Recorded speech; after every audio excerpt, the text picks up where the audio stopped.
The doors of the council chamber tore open before anyone announced her, and every voice in the room died at once. I was seated in the third ring, close enough to see the frost still clinging to the edges of her coat, close enough to smell the cold of deep space still rolling off her shoulders. My name is Vektal Shren, and in 40 cycles of service to the Kurosi delegation, I had never seen an envoy walk into that chamber without an escort, without a translator drone hovering at her ear, without so much as a data slate in her hand. She walked in alone, and the silence she carried with her was heavier than any weapon I had ever catalogued. Her name, as it would later be recorded in every archive across 1,000 worlds, was Elena Wright. The council had summoned her people, the humans of a small blue world called Earth, to finalize what the official transcript would call a guided integration agreement. Everyone in that chamber, myself included, understood what those words actually meant. Earth's system sat on a resource corridor 3 species had been fighting over for 2 centuries.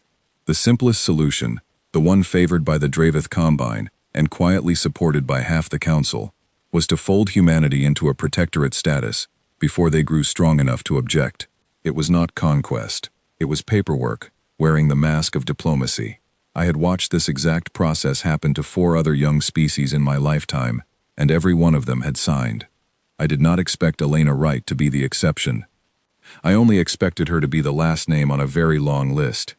She crossed the chamber floor without looking at anyone, without the customary bow toward the High Speaker, without acknowledging the 6 armed council guards who flanked the entrance out of habit rather than necessity.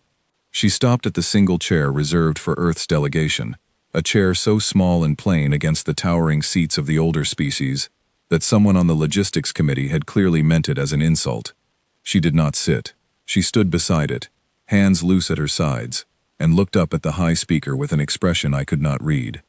I leaned toward my aide, a young Kurusi named Doran who had never attended a first contact finalization before, and I whispered that this was normal, that new species often arrived tense, that the ceremony would proceed as it always did.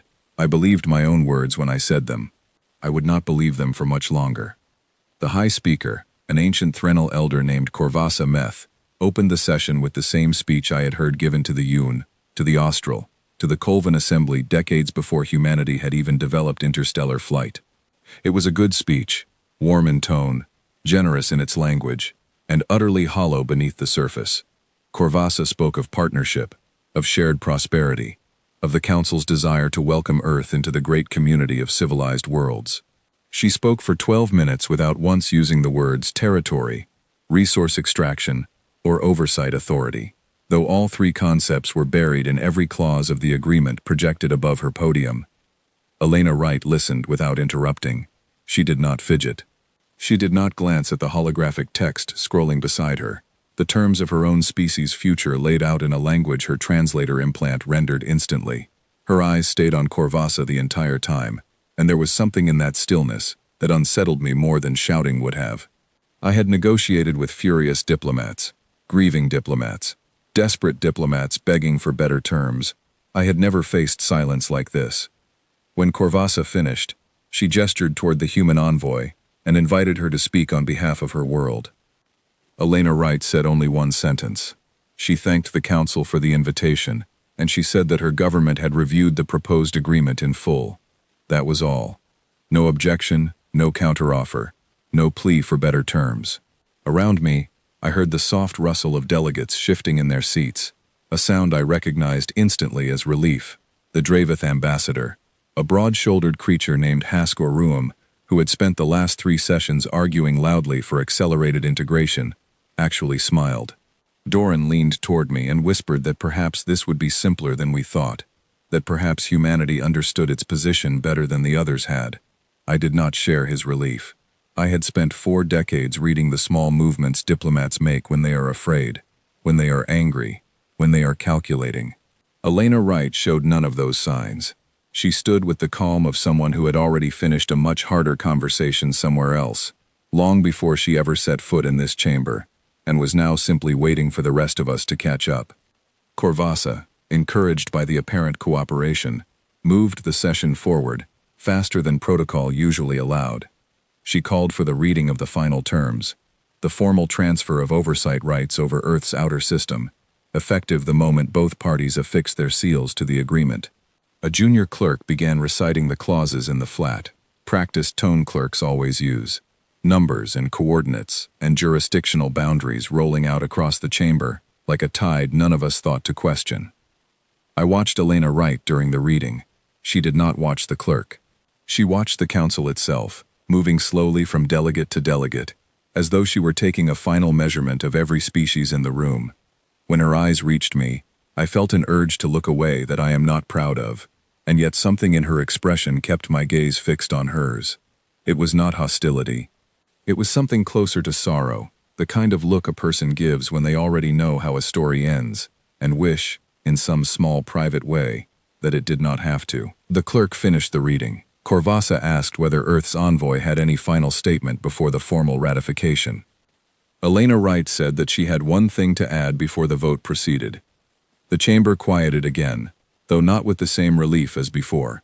I noticed Hask Oruam's smile falter slightly, though I could not have told you why in that moment.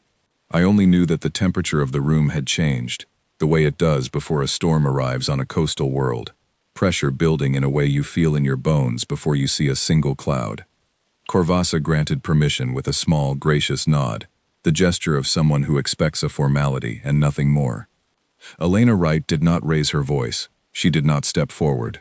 She simply said that before the council finalized anything, they should know that Earth had already begun preparations 3 years earlier, when the first council survey drone was detected entering their system without authorization.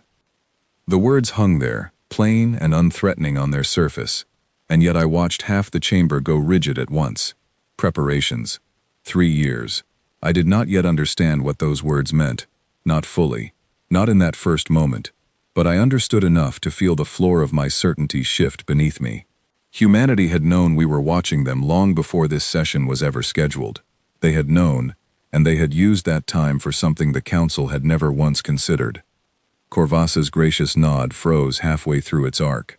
I saw her turn toward her closest advisor, a Threnal elder named Yos Catharin, and I saw the flicker of confusion pass between them, the silent question every experienced diplomat learns to hide, and rarely succeeds at hiding completely. What preparations? What could a species with no standing fleet, no colonies beyond their home system, no demonstrated weapons technology beyond simple orbital defense, possibly have prepared? I did not know it then, but I was watching the last calm moment the Galactic Council would experience for a very long time.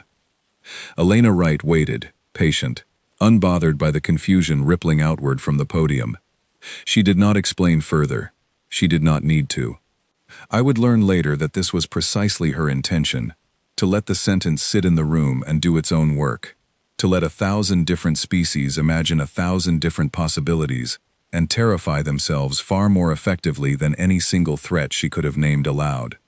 Korvasa recovered first, her voice steady, even as her hands, I noticed, had curled slightly against the podium's edge. She asked the human envoy to clarify her statement, to explain what preparations she meant, and whether Earth intended those words as some form of objection to the agreement before the council. Elena Wright said that she was not authorized to explain further, only to deliver the statement, and that clarification would come from a different source, at a different time, in whatever manner her government judged appropriate. I heard Doran exhale beside me, a small sound of disbelief. In all my years, I had never once heard a species stand before this council and refuse to explain itself. Every delegation that had ever entered this chamber had come seeking something: approval, resources, protection, and every one of them had spent their allotted time trying to convince us of their worth. Elena Wright had come seeking nothing. She had delivered a message and made clear, without a single raised word, that the council's approval was no longer the thing that mattered most in this exchange. The session did not end cleanly. It could not after that. Korvasa attempted to continue the ratification process, calling again for ceremonial seals, but the momentum of the room had broken entirely. Delegates who moments earlier had been quietly congratulating themselves on a smooth session now leaned toward their aides, whispering, some of them already reaching for private communication channels, no doubt sending urgent messages back to their home governments. I saw Hask-Orum's smile gone completely, replaced by the tight, guarded expression of a species that built its entire political identity around military dominance and had just been handed a variable it could not calculate. I looked at Elena Wright one final time, before the session was formally suspended. She had not moved from her place beside the small chair meant to insult her people. She stood with the same stillness she had carried from the moment she entered, and for the briefest instant, I thought I saw something pass across her face that was almost gentle, almost like pity, as though she understood exactly what was about to unfold across 1,000 worlds and had already made her peace with carrying that knowledge alone. Korvasa called for a recess. It was the first time in the recorded history of the Council that a first contact finalization session had ended without a vote, without a signature, without so much as a scheduled continuation. The chamber emptied in a rush of murmured speculation, and I found myself standing near the exit, watching Elena Wright walk back out through the same doors she had entered, alone, unescorted, carrying the same cold stillness with her that she had brought in. I did not know yet what those 3 years of preparation meant. None of us did. But I understood, standing there in the wreckage of a session that had lasted less than 40 minutes, that the Council had just made a mistake it would spend a very long time trying to understand, and that the small blue world we had planned to fold quietly into our protectorate had already decided, long before any of us knew to be afraid, exactly how this story was going to go. I did not sleep that night. I do not think anyone on the Council did. The recess was supposed to last 1 day. It stretched into 4, and during those 4 days I watched the Council do something I had never seen it do before. It panicked quietly, behind closed doors, in 100 private meetings that never appeared on any official schedule. I was not invited to most of them. My rank as a Carusi delegate gave me access to certain briefings, but the true decisions were being made by a smaller circle, the High Speaker, the senior representatives of the founding species, and a handful of intelligence officials, whose names rarely appeared in public record. What little I learned came from Doran, who had a gift for standing near open doors at exactly the right moment, and from a Threnal records clerk named Selah Dune, who owed me a favor from a border dispute I had helped her resolve 2 years earlier. According to Selah, the first thing the Council did after the recess was order a full review of every scrap of information anyone possessed about Earth. It should have been a simple task. Humanity had only been formally known to the wider galaxy for 6 years, ever since a Council survey vessel first detected radio signals leaking from their system, and, following standard protocol, sent an automated probe to observe from a distance. The review should have taken an afternoon. It took 3 days, and the officials running it emerged looking worse than when they started. I finally understood why when Selah slipped me a partial summary, unauthorized and hastily copied, the kind of document that could have ended her career if anyone traced it back to her. I read it twice before I believed what I was seeing. Humanity's own history, compiled from their public broadcasts and cultural archives, was a record of a species that had fought itself for the entirety of its recorded existence. Not in the way most young species fight, scattered tribal conflicts that fade as civilization matures, but in continuous, escalating cycles that grew more organized, more industrial, more devastating, with every century that passed. They had turned their own planet into a battlefield more times than any analyst could cleanly count, and each time, rather than collapsing under the weight of it, they had rebuilt faster and stronger than before.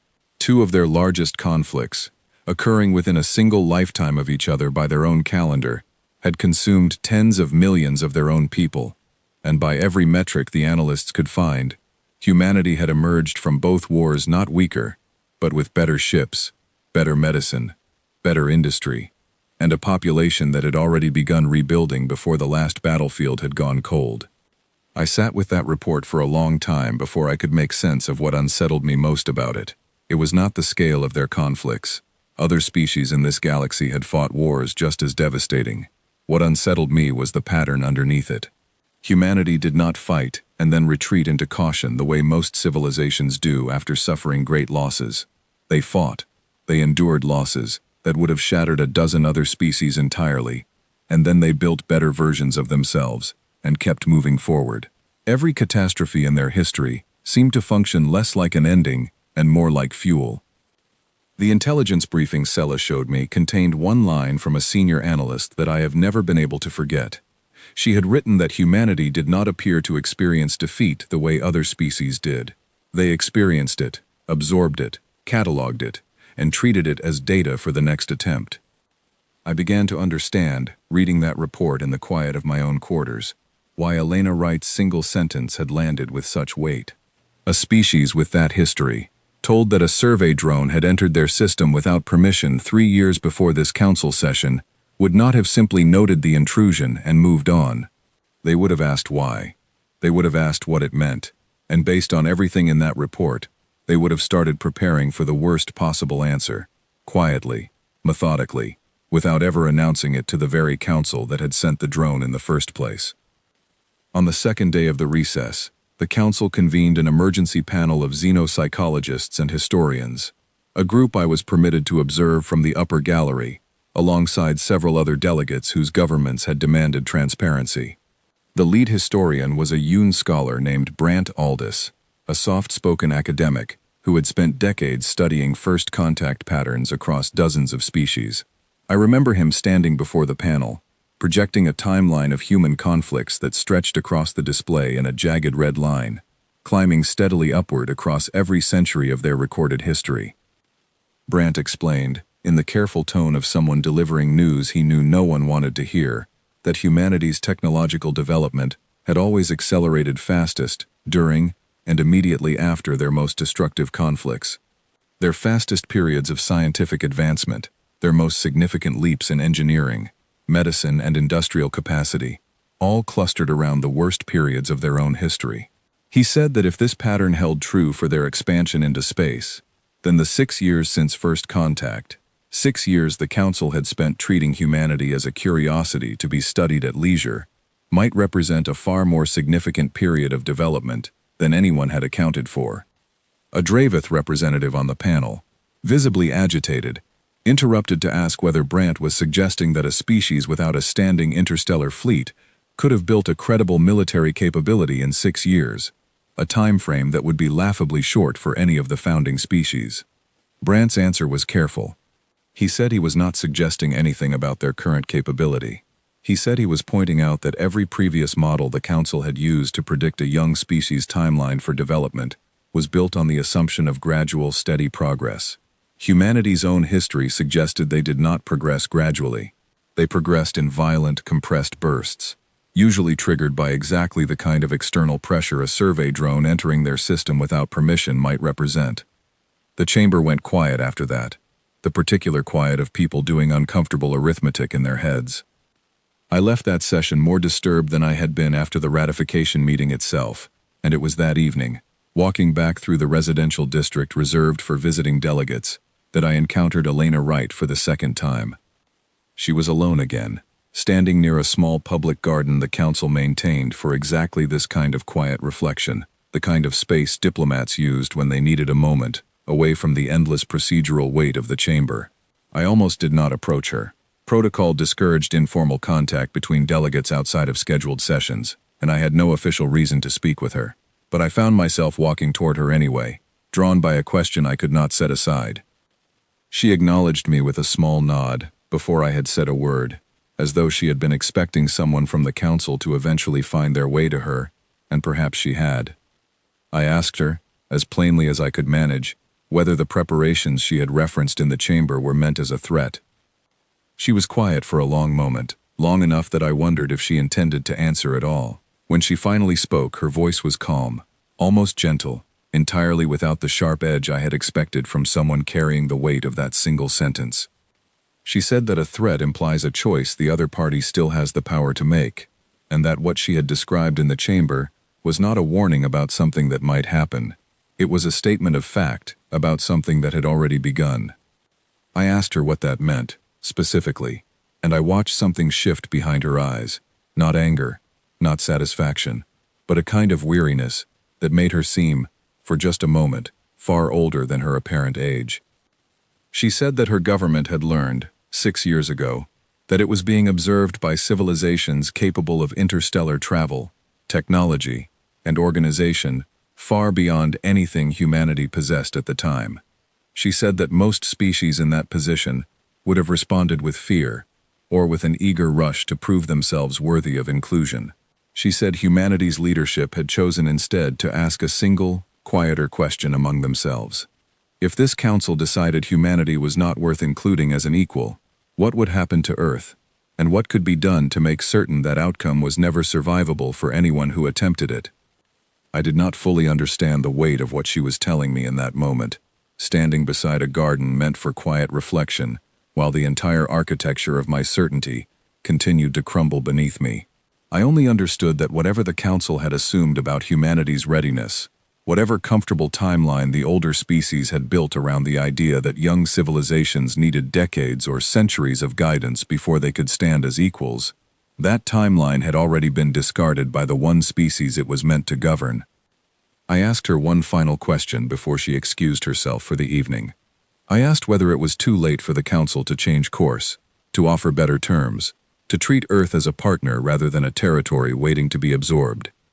She looked at me for a long moment, and there was something almost kind in her expression when she answered, the kindness of someone who did not enjoy delivering difficult truths, but refused to soften them into something false. She said that the offer the council had drafted was never really about partnership, and that both of us understood that even if the official language pretended otherwise. She said the question was no longer whether the council would change its offer. The question was whether the council could survive not changing it. She walked away after that, back toward the quarters assigned to the human delegation, and I stood alone in the garden for a long time afterward, watching the artificial evening light of the council station dim slowly across the manicured trees, thinking about a species that had spent 6 quiet years preparing for a conversation the rest of us had only just begun to understand we were having. When I returned to my own quarters that night, I found a message waiting from Selah, marked urgent, containing only a single line of text and a set of coordinates I did not recognize. The message said that something had been detected entering the outer edge of the system, moving on a trajectory that matched no known vessel class in the Council's registry, and that a full sensor sweep was already underway. I sat with that message for a long time before I understood what it meant. Whatever conversation Elena Wright had been having with us in that chamber, it was no longer just words. The emergency session was called before dawn by the Council's own clock, an hour so unusual that half the delegates arrived, still adjusting their formal robes, aides trailing behind them, with data slates full of half-finished briefings. I had barely slept after receiving Selah's message the night before, and when I entered the chamber, I found it already thick with a tension that had nothing to do with ceremony. Corvassa Meth stood at the podium without her usual composure. I had served under her guidance for the better part of a decade, and I had seen her weather border disputes, resource conflicts, and at least one attempted coup among a minor member species, without ever losing the steady calm that had made her high speaker in the first place. That morning, her hands trembled slightly as she called the session to order, and I understood immediately that whatever had been detected entering the system was worse than the vague coordinates in Selah's message had suggested. The sensor officer called to brief the council was a Dravith technician named Oren Vask, a young man whose voice cracked slightly as he began his report. He explained that at some point during the previous evening, long-range sensors positioned at the edge of the system had detected a single vessel entering at a velocity and trajectory that defied every model in the Council's registry. It was not moving fast in the way a weapon might move fast, not accelerating aggressively or making any hostile approach pattern. It was simply arriving, steady and unhurried, the way a person might walk into a room they already knew they belonged in. Oren displayed the vessel's approach on the chamber's central projection, a single point of light crawling slowly across a field of stars, and I watched every delegate in the room lean forward at once, the same instinctive reaction people have when staring at something they do not yet understand, but already sense they should fear. He explained that the vessel's size registered as modest by Council military standards, smaller than the flagships maintained by the Dravith Combine, smaller even than several of the transport vessels regularly used for trade convoys. And yet every attempt to scan its internal composition, its power signature, its propulsion method, had returned results the sensor arrays flagged as errors, not incomplete data, not weak signals requiring refinement. Errors as though the instruments themselves did not know how to categorize what they were looking at. A Threnal delegate near the front asked, with barely restrained alarm, whether this meant the vessel was cloaked or otherwise concealing its true capabilities from Council sensors. Oren said that concealment was one possibility, but the sensor teams had a different theory, one that unsettled them more. They believed the vessel was not hiding anything. They believed the readings were accurate, and that the ship was built using principles the Council's own scanning technology simply had no framework to interpret. I felt the temperature of the room shift again, the same pressure I had felt in the chamber 6 days earlier, when Elena Wright delivered her single sentence. A species with no history of interstellar travel beyond the recent decade. A species we had planned to fold quietly into a protectorate agreement without so much as a counteroffer, had somehow produced a vessel that Council instruments, refined over centuries of interstellar contact with dozens of civilizations, could not properly read. Corvassa asked the question every delegate in that chamber was thinking, but none had yet dared to voice aloud. She asked whether this vessel represented a hostile incursion, and whether the Council's defense forces should be authorized to intercept. Oren hesitated before answering, glancing briefly toward a second officer standing near the display, an older Yuan woman I did not recognize who nodded once, granting silent permission for him to continue. He said that the vessel had made no aggressive maneuvers of any kind since entering the system. It had not powered any weapons systems the sensors could detect, had not attempted to jam communications, had not moved toward any strategic or vulnerable position within Council territory. It had simply entered the system on a slow, deliberate approach and come to a stop at a considerable distance from the Council station itself, well outside any range that could be considered an immediate threat by conventional standards. He added, and I remember this detail more clearly than almost anything else from that morning, that the vessel had transmitted no message, no demand, no greeting of any kind. It had arrived, and then it had simply waited, the way Elena Wright herself had waited in this very chamber, 6 days earlier, offering nothing beyond its presence, and allowing the silence to do whatever work silence does best.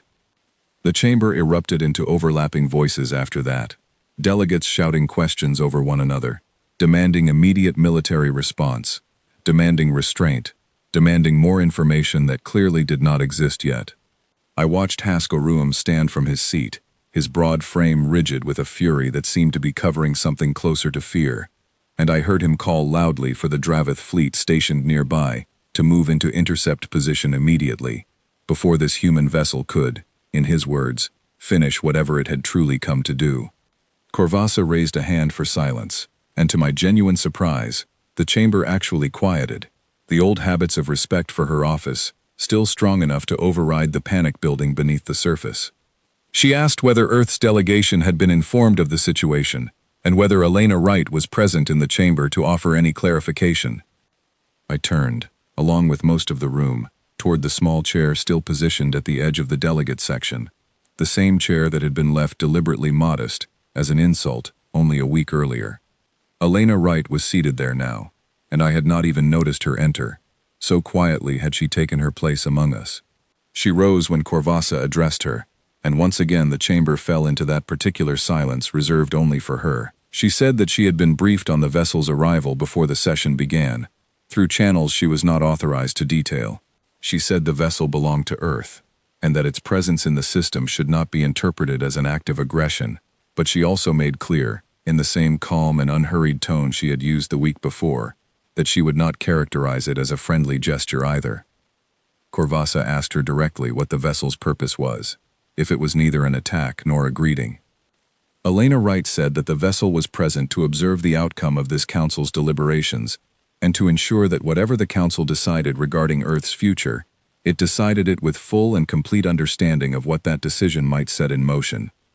A ripple of unease moved through the chamber at those words, and I understood, watching the faces around me, that everyone present had arrived at the same uncomfortable realization I had reached the night before in that quiet garden. This was never going to be a negotiation in the traditional sense. It had never been a negotiation from the moment Elena Wright walked through those doors alone. It was, and had always been, a demonstration, patient and unhurried, of exactly how differently humanity understood the balance of power in this exchange, compared to the Council, that believed it held all the leverage. Hask Orum, still standing, demanded to know what would happen if the Council proceeded with the original terms of the integration agreement, despite the vessel's presence. Whether Earth intended some form of retaliation, should the ratification move forward without modification. Elena Wright's answer, when it came, was delivered without any rise in her voice, without any theatrical pause for effect, and it was precisely that plainness that made it land with such devastating weight across the chamber. She said that her government had no interest in retaliation, because retaliation implied an attack had already occurred and a response was now required. She said that what the Council was witnessing was not a threat of future action.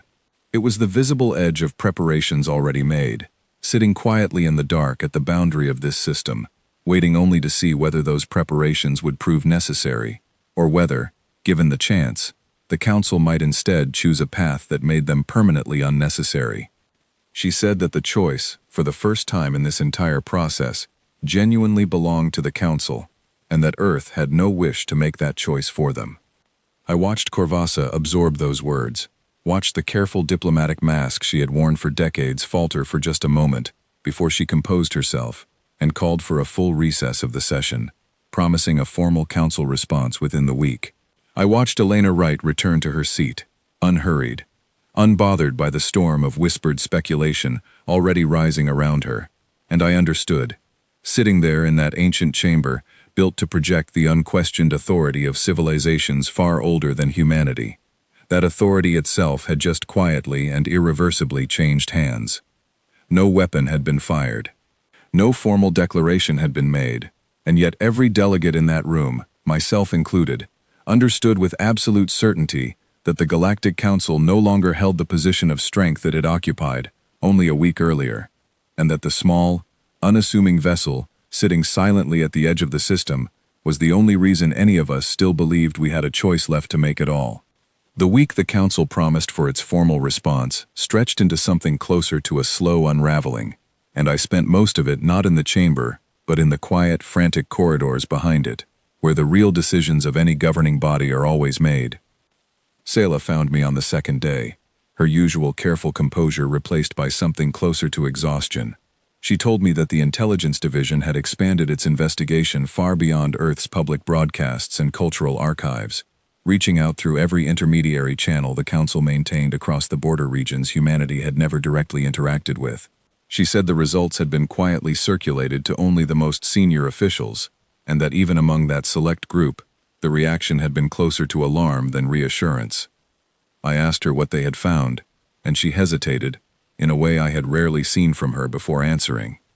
She said that in the 6 years since first contact, humanity had not spent its time the way the Council assumed a young species would, slowly building infrastructure, cautiously extending diplomatic feelers toward its nearest neighbors, requesting guidance from established civilizations, the way every other newly discovered species had done before them.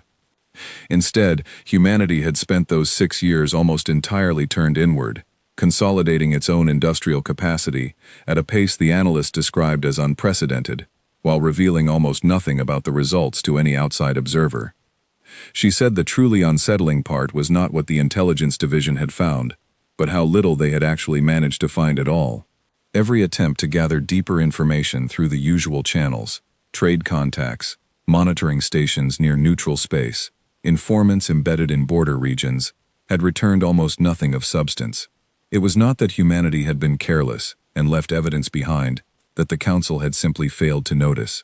It was that humanity appeared to have anticipated exactly this kind of scrutiny and had methodically ensured there was almost nothing meaningful left to find. I found this more disturbing than any hypothetical weapon count could have been. A species that understood, 6 years into its first contact with a civilization far more advanced than itself, that its survival might one day depend on controlling exactly what that civilization believed about its capabilities, was a species that had already learned lessons about power that some Council members had spent centuries failing to grasp.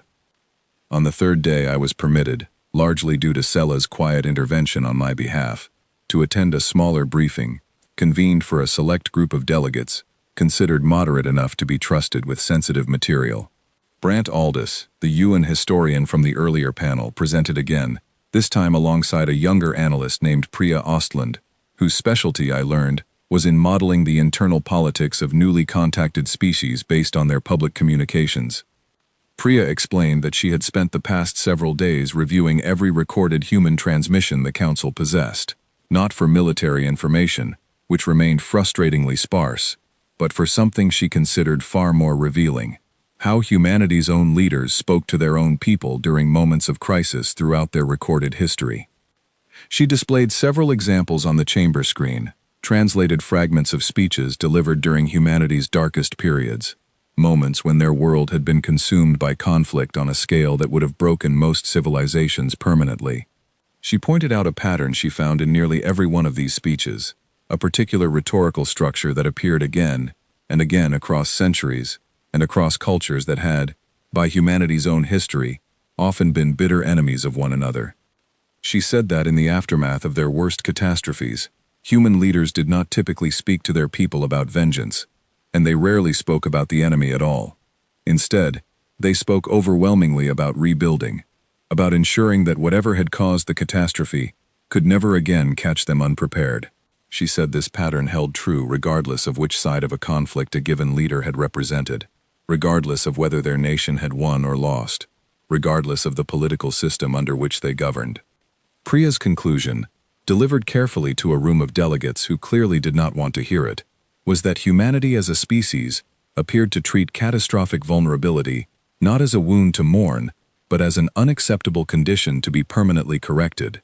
She said that if this pattern applied to their current situation, then the discovery of the Council's survey drone 3 years earlier would not have registered to humanity's leadership as a minor incident to be monitored.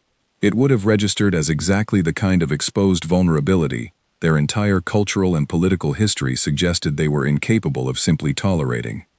Brandt added a final point that lingered with me long after the briefing ended. He said that in every documented case throughout human history, where one faction discovered it was significantly weaker than a potential adversary, that faction's typical response was not appeasement, and it was not surrender. It was a rapid, often extreme redirection of resources toward closing that gap as quickly as possible, frequently through methods the stronger party had never anticipated, because those methods did not require matching the stronger party's existing strengths. He said humanity's history was, in effect, a very long and consistent record of refusing to accept the terms other, more powerful parties tried to set for them. I left that briefing and walked for a long time through the station's outer observation ring, staring out at the same stars where, somewhere beyond visible range, that quiet human vessel continued to sit and wait. I thought about Elena Wright's words in the garden, about a choice she had said still genuinely belonged to the Council. I began to understand that this was not a rhetorical courtesy on her part. It was, in its own way, an honest warning, delivered by someone who understood far better than any of us what would happen if the Council chose incorrectly, and who seemed, if anything, quietly hopeful that we would not. On the 4th day, word reached the Council of something that turned the growing unease into outright alarm.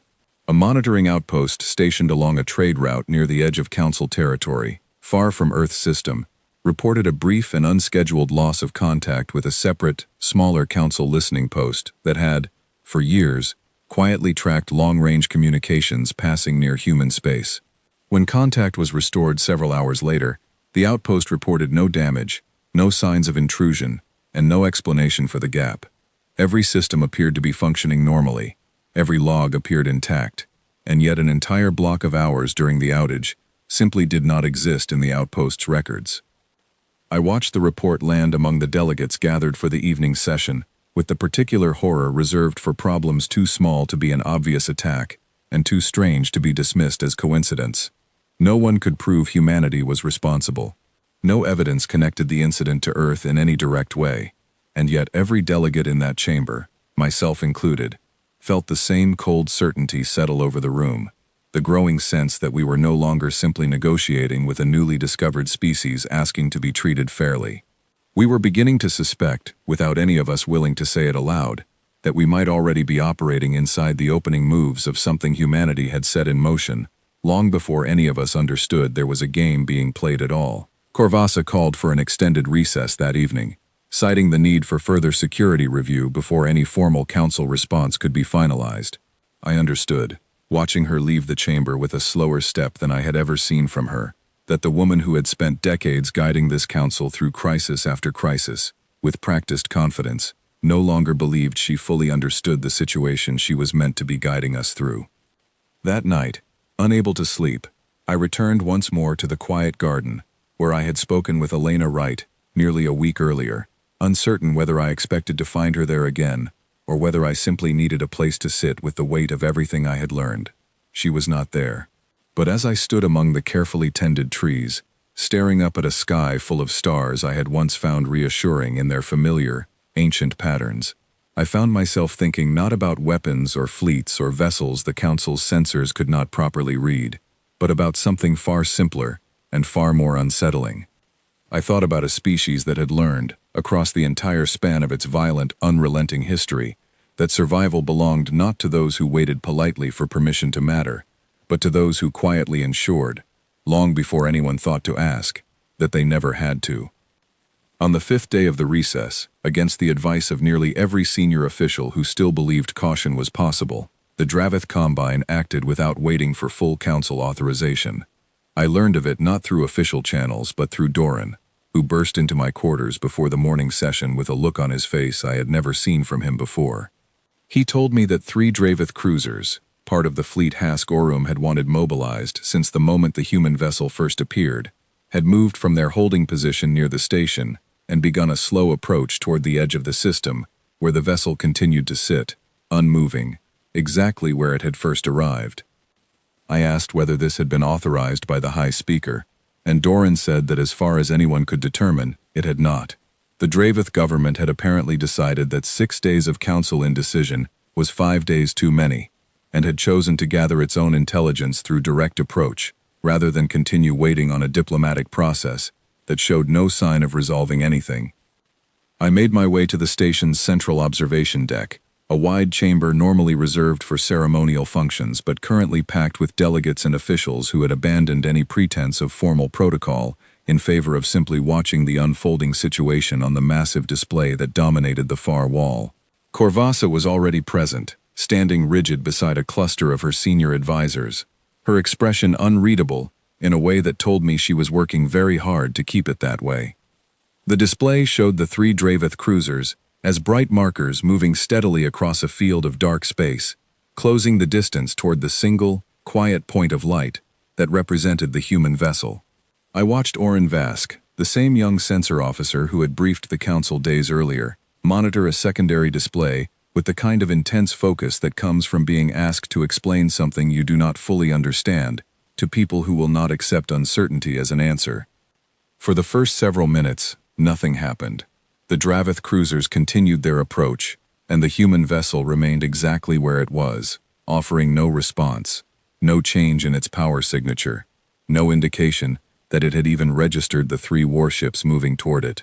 I heard murmurs ripple through the observation deck, some delegates beginning to relax slightly, as though the lack of reaction confirmed a hope they had been quietly holding that the vessel's earlier stillness had simply been a bluff, a single ship with nothing behind it but careful stagecraft.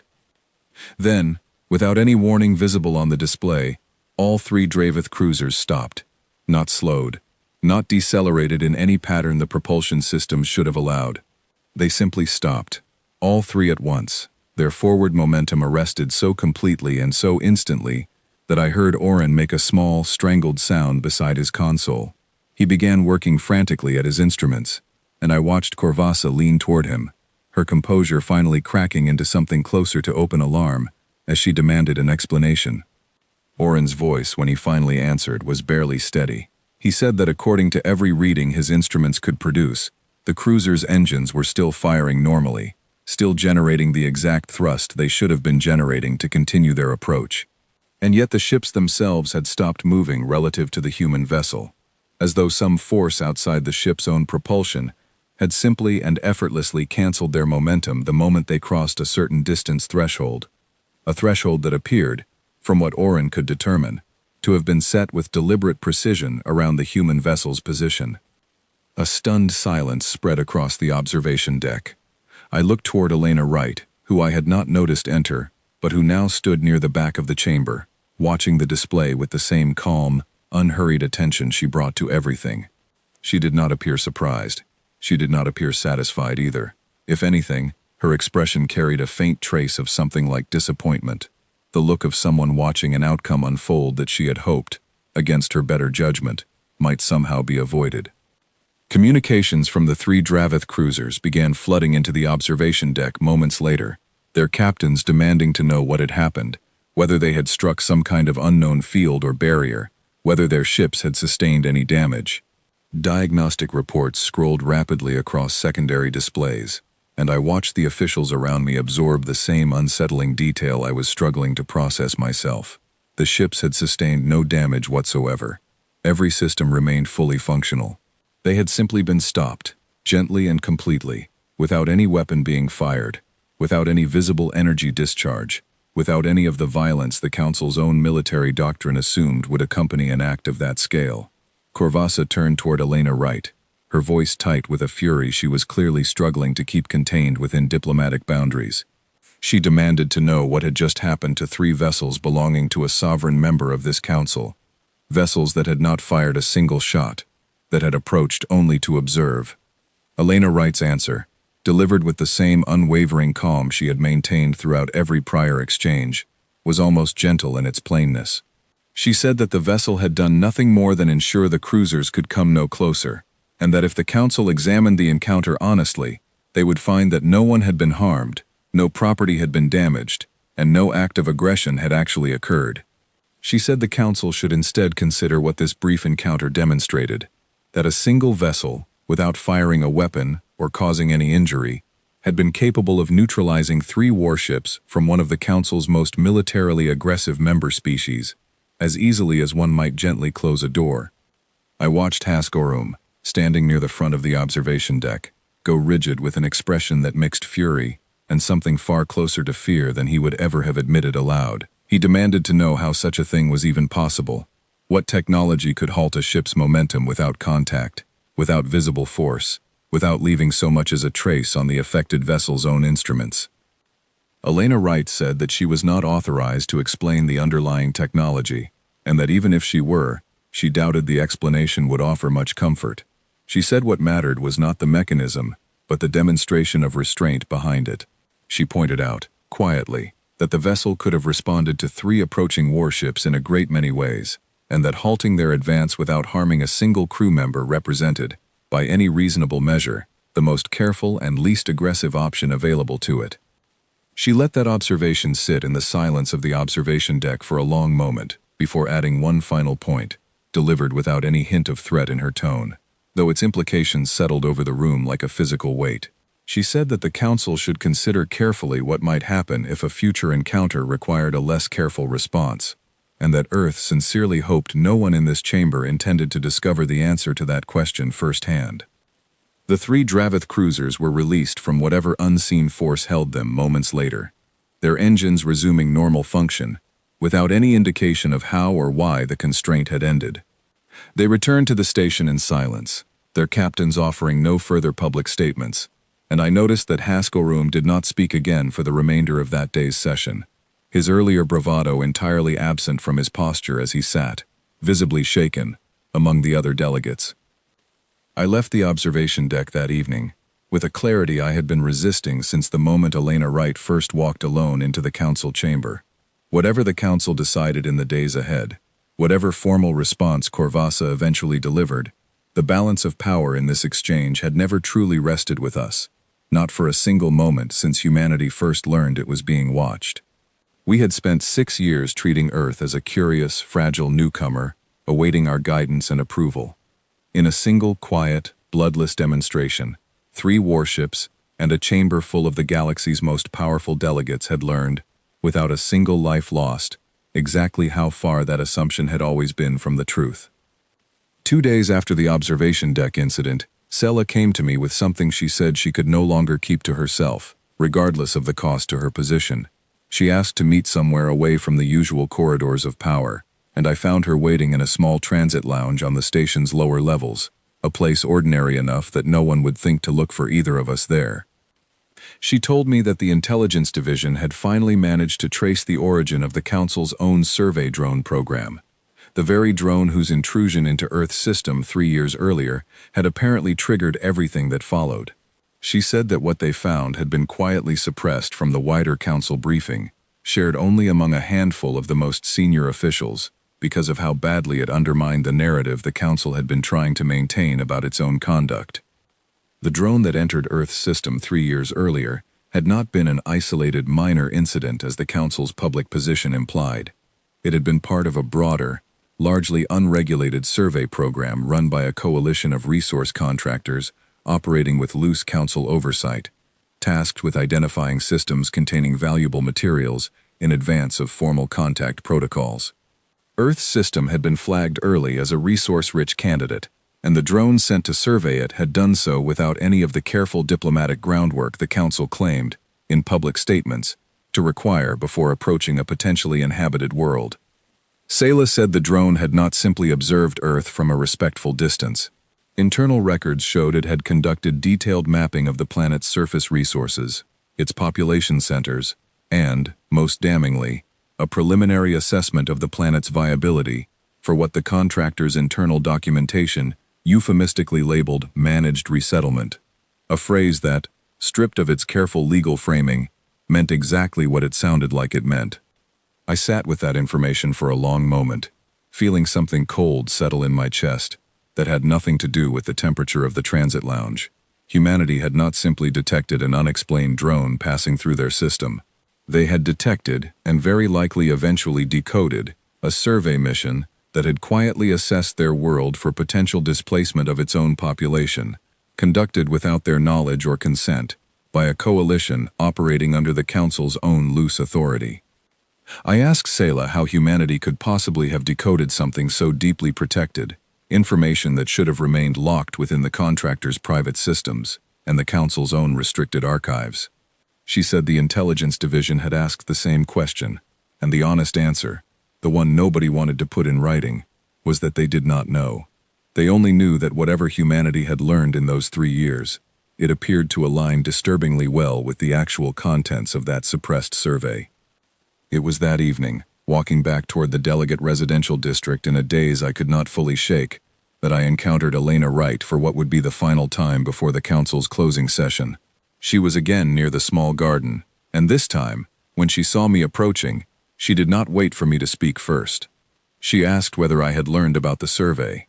I admitted that I had, and asked how she knew.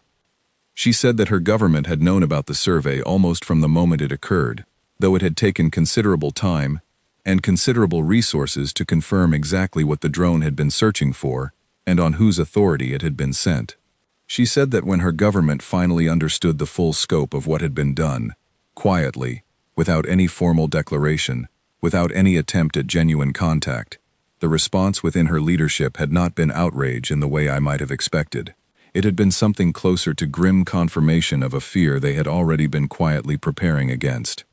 I asked her, as directly as I could manage, what exactly those 3 years of preparation had actually produced. What capability now sat waiting at the edge of the system that could stop 3 warships without firing a single shot? She was quiet for a long moment before answering, and when she finally spoke, her voice carried a weight I had not heard from her before, something closer to genuine sorrow than the careful diplomatic calm she had maintained throughout every prior exchange. She said that humanity had learned, long before this council ever attempted formal contact, that survival for a species without allies, without established protection, without the accumulated leverage older civilizations built over centuries, depended entirely on making certain no one could ever again act against them without their knowledge or consent. She said her government had not spent those 3 years building weapons in the way the Council's military doctrine assumed. Vast fleets or overwhelming firepower meant to match strength for strength against an adversary who would always, by simple accident of history, possess more ships and more resources than Earth ever could in so short a time. Instead, she said, they had focused everything on a single, quieter objective, ensuring that whatever advantage a more powerful civilization believed it held over them could never actually be used, regardless of how many ships that civilization brought to bear. She would not describe the underlying methods, and I did not press her further, understanding by then that some answers were simply not going to be given, not out of hostility, but because handing them over would defeat the entire purpose of the careful restraint she and her vessel had shown so far. I asked her finally whether the council still had any real choice left in how this situation resolved, or whether everything that would happen from this point forward had already been decided the moment that survey drone entered Earth's system 3 years ago. She said that the choice was still real, and that she genuinely hoped the council would make it wisely, because the alternative she had witnessed so many times throughout her own species' violent, unrelenting history was rarely a clean or contained one.